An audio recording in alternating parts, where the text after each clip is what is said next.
Construction now on the Business Breakfast because Dubai should be building more skyscrapers to avoid the unwanted side effects of urban sprawl. So says Perkins+Will. It is the world's fourth biggest architecture firm. The design director here in Dubai is Firas Hnoosh. He's the guy who authored that report and he's with us in the studio. Firas, good morning. Good morning to you and thank you for having me. So you say we need to build up rather than out here in Dubai. That's a controversial statement. Tell us why. Well, we all know that the world population is increasing. Obviously, we are over 7 billion people today. That number will get to close to 10 billion by 2050. And the whole world is getting urbanized. Dubai is obviously no exception. The Emirate is aiming for its population to increase probably to 3.5 million by 2020. So the question becomes, where do we put all these people? It's far more efficient to densify existing areas of the city rather than expand horizontally and build new infrastructure. But I've got to say, a lot of people disagree with you. We've had a poll going on this morning on the show, and you've sparked a lot of debate. I know you've been listening to some of it. And we asked this on Twitter. Dubai needs more skyscrapers to avoid urban sprawl, says at Perkins+Will. Do you agree or disagree? 24% agree with you that we need more tall buildings, but 76% disagree with you and say we should be building low-rise developments. How do you react to that? I, for one, would definitely prefer to live in a villa with a big garden, so I understand where they're coming from. However, what they're not considering is the increasing population issue. So rather than expand horizontally and exploit more open land, possibly even agricultural land, why don't we densify existing areas? Take Al Quoz, for example. We could, it's a very low-rise industrial area that we could move out of the city, and we can build relatively high, mid to high-rise buildings over there and bring those newcomers or new inhabitants to the heart of the city. Well, Malcolm's been doing some research into this, and I see the logic of what you're saying, build up rather than out, and then we don't have to reclaim the desert. But there are downsides to living in tall buildings, Malcolm, aren't there? Yeah, just run through one or two, really. One is people have often more frequent lung diseases if you live on the ground floor up to the 8th floor. People generally in apartment blocks pick up more bugs and viruses. The Canadian Medical Association says you've got a much lower chance of surviving a cardiac arrest on a higher floor because it takes longer to get there.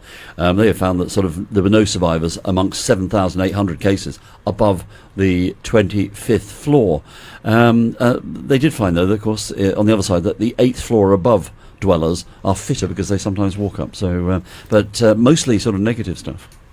I can understand, of course, there are negative stuffs associated with high-rise living, but tall buildings are evolving. We are seeing now tall buildings that can offer public open space on elevated levels, what's so-called sky gardens. We're seeing areas or buildings that can offer, obviously, full amenities in those buildings. You're thinking of that one in Singapore, aren't you? Sort of the one with a big sort of roof garden, which is a massive thing. That's one of those in China, which is probably where the largest number of skyscrapers is being built. They have some very interesting examples, which include, for example, the Shanghai Tower. It has actual sky gardens, like parks and amenities with retail, interstitial or spread across the height of the building.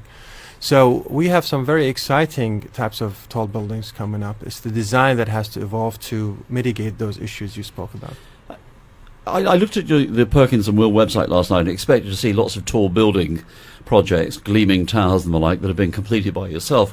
But almost without exception, the buildings on your website are 2 to 5 stories tall, attractively designed, plenty of green trees and grass around them.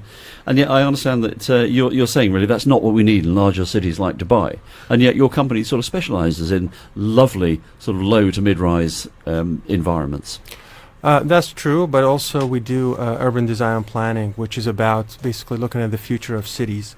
Densification, which is basically the idea of bringing more floor area into a smaller coverage, is nothing new. A lot of cities, major cities around the world, are looking into it and applying it. London, New York, Paris, even a place like Dublin, which is very low-rise, they already have plans to densify around certain areas because they cannot keep going horizontally. Well, how do we get this right? Because there are certain areas in Dubai, when you look at them, and they have lots and lots of tall buildings, and to be honest, they're not the nicest places to live. The whole sort of urban planning and creating green spaces hasn't really happened there. I'm not going to mention any names because I might offend people, but I think we all know where we're talking about. Yes. What went wrong there? And how do we prevent that going wrong if we're going to build more tall buildings? Yeah, you're absolutely right. There has always been some very ambitious plans in Dubai. Where it went wrong in some areas is because those plans, original plans, were not followed. For instance, often these areas should allow a certain amount of public open space to give breathing areas around those buildings. That didn't happen. What you end up with is a forest of tall buildings. If carefully planned, these urban developments can offer a lot more than your sort of usual forest of skyscrapers. Well, let's name names about high-rise developments in Dubai or this region that do get it right, that have embraced best practice. Where would you say gets it right here? I think downtown has gone a long way into getting sort of a right mix of tall buildings and open public space. There are areas like the Greens, which was mentioned, has an interesting combination of tall and mid-rise buildings. I guess this is, when you're talking about places like downtown, it's all sort of nice private sort of developments with water in the middle and a little bit of greenery around it. But when you get to a lot of high-rise buildings in towns across Europe, it's government provided, it's sort of social housing, which changes the ballgame completely. Australian architect Kerry Clare recently said that high-rise living is harming Australia's urban fabric by isolating people from street life, and another study concluded that higher floor living can diminish human contact because tower blocks isolate people from their social environment and increase crime. There's plenty of arguments for in a sort of private world, but when you become a sort of public high-rise, it's a different story. In Europe, yes, you're absolutely right. Because these tall projects have been mainly driven by government, unfortunately, the perception or the designs of these buildings has not been as of high quality. But look at New York, for example, it's quite the opposite. Living in a tall building with views of the skyline is considered to be a privilege. So I think what we need to do is the design of those tall buildings has to evolve. The quality has to be taken into consideration.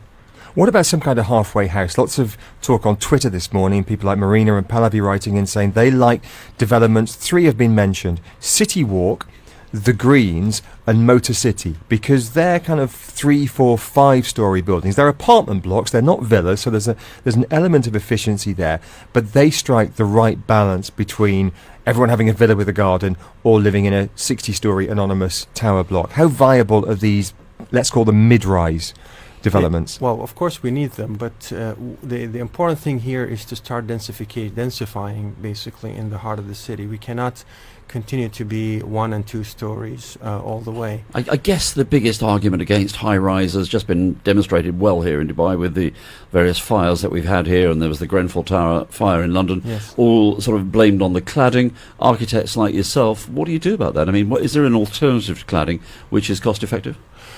Yes, so the code has obviously the fire code has evolved since. There are certain types of cladding that we avoid using on tall buildings, or any building for that matter. But also the design, the strategy of fire evacuation has evolved. In some tall buildings now we're looking at refuge areas placed within the building itself where people can go there and wait for the firemen to be evacuated. Very quickly, we're almost out of time. Final question, 30 seconds on economics. It's all well and good saying we want high rises with sky gardens and public spaces. They're expensive. Developers want every square foot to be leasable. How do you convince the big developers that it's in their best interest to do this? Do we have to regulate? Do we have to legislate that tall buildings must have open spaces? Yes, we should, and that exists already in some countries. But to answer your question about the economics, it's far more economic to build up than to build horizontally. So these developers will be making more money. Just, you can answer this perhaps in 1 or 2 words. What about changing it all round? Us living in the countryside in green, in low rise, and putting all of the farms into high rise. Vertical farming, as it's called, high rise agriculture. That was a very interesting idea, though I think it's impractical, and there's a lot of us to fit in the countryside. Firas, nice talking to you. Appreciate you